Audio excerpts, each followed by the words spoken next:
Welcome to Burlap Teachers. Enjoy the video. You're starting right in the doc. Open Extensions Right Arrow App script and create a new function. This binds code to the document.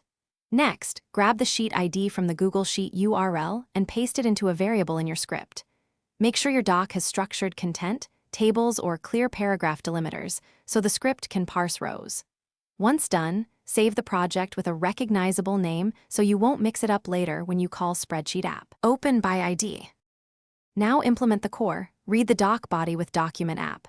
Get active document, then loop tables or split paragraphs to create arrays of row values.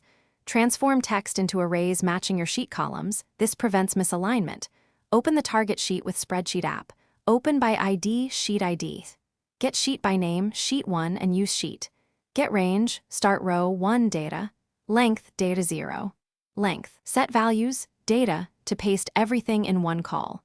This bulk write is fast and execute the function from the app script editor.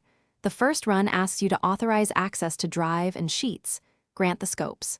Inspect the sheet to confirm rows landed as expected. Once validated, automate with a trigger. Triggers right arrow add trigger right arrow choose your function and a time-driven schedule or on edit if appropriate. If things break, recheck the sheet ID, sheet name, and that your data array has consistent column counts. That one troubleshooting tip.